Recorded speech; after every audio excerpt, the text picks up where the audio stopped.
YouTube? This is Vargas XX78 with another Vargas review.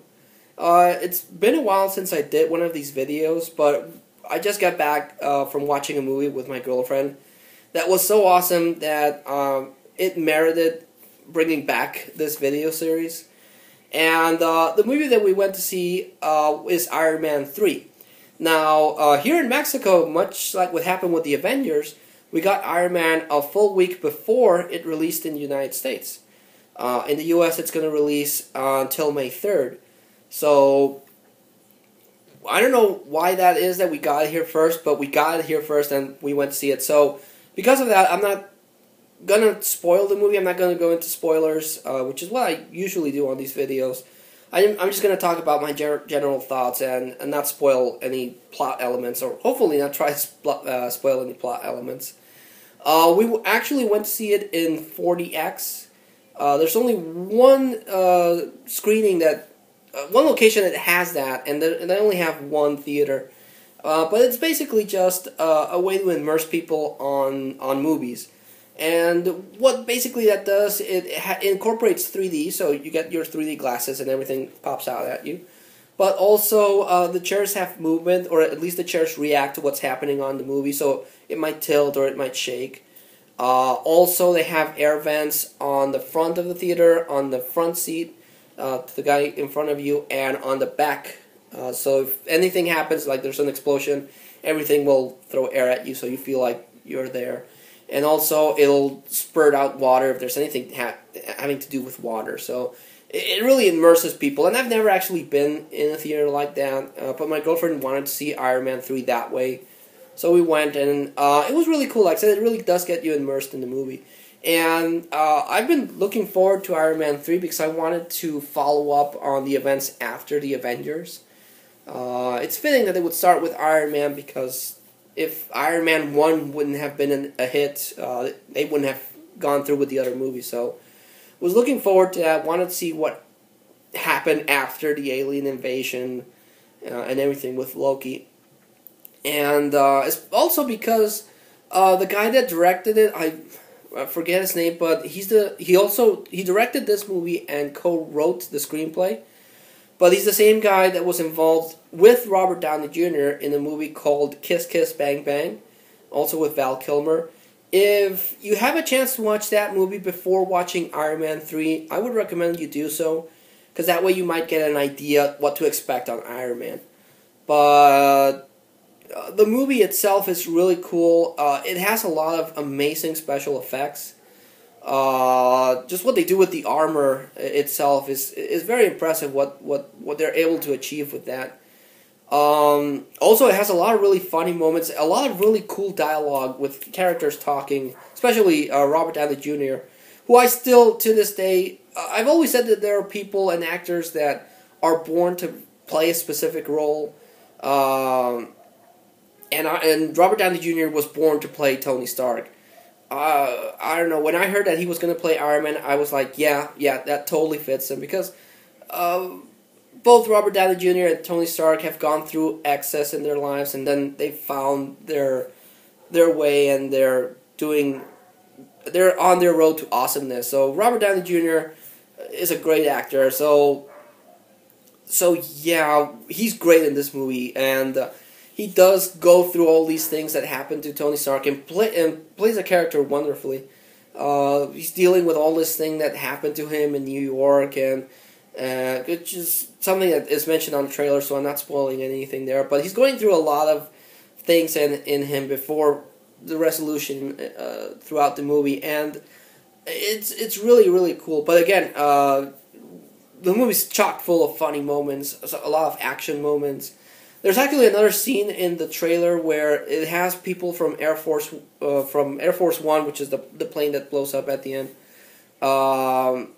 and they're being sucked out, and then they're in free fall, and Iron Man has to figure out a way to save everyone. That looked really well. That was an exciting sequence, and it doesn't look CG. The only thing that looks CG is Iron Man, because they had to CG the suit, I'm guessing, but it looks like they did it with real people, literally free-falling.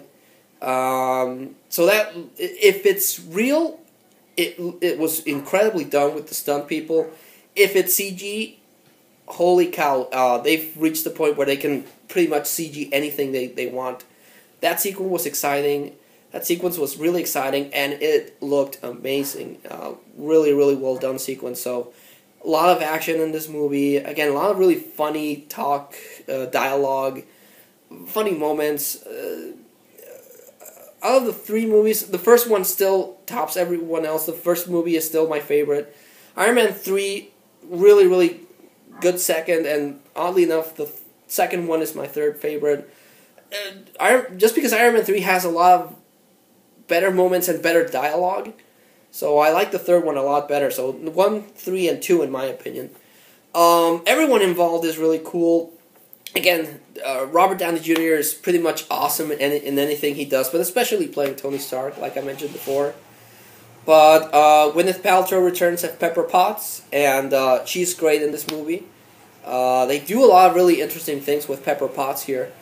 Then Jon Favreau, who's the executive producer and was the director in the first and second one, returns as Happy Hogan. The Stan Lee cameo this time wasn't that cool, but he's also in it. Ben Kingsley as the Mandarin was also really awesome. I thought, based on the trailers, they were going to make the Mandarin into this Bin Laden kind of character and not really what he was in the comic books, but what they ended up doing with the Mandarin I thought was really awesome. Really, really cool there, and really surprised at how awesome the Mandarin turned out. If you're a fan of the Iron Man comic books, or you know anything about Iron Man, you're kind of gonna know right away where the story is going. If you don't know anything about Iron Man or the comic books, you're not gonna get. That's not gonna be spoiled for you. But if you know anything about Iron Man, his rogues gallery, and what's been happening with him lately, as soon as you hear 2 words, you're gonna know what's gonna happen throughout the movie. But even then, you go along for the ride, and it's an awesome ride. It's really, really cool. The end sequence was really awesome, which leads to a very interesting ending.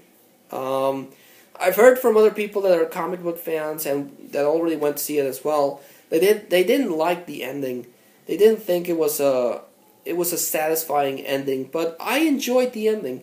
Given the way that Tony Stark started in the first one, and all the things he's gone through, I liked what they did to Tony Stark in this movie.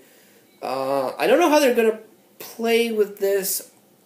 Again, it was mentioned in the comic book, so it's not that big of a surprise if you follow Iron Man in any way, but it's still interesting what they decide to do with that. And it's going to be interesting how they follow up on Iron Man 3 throughout the rest of the movies. And again, on Avengers 2. And they do mention a lot of stuff. They mention, of course, what happened in New York. They mention Thor, because this year Thor 2 is going to come out as well. So it doesn't have that much Avengers mentions as the other movies did, but it's still part of the same universe, so I was glad to see that.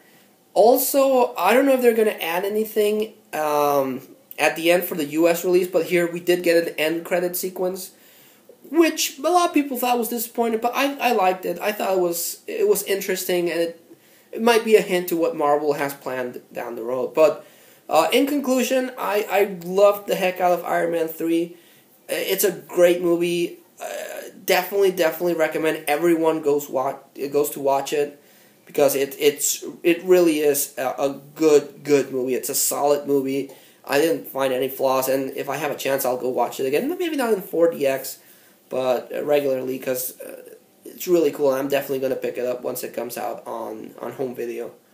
So yeah, that was my really quick review. Again, didn't want to spoil anything for anyone. Hope everyone goes to watch the movie on May 3rd. But until then, this is Vargas XX78 signing off.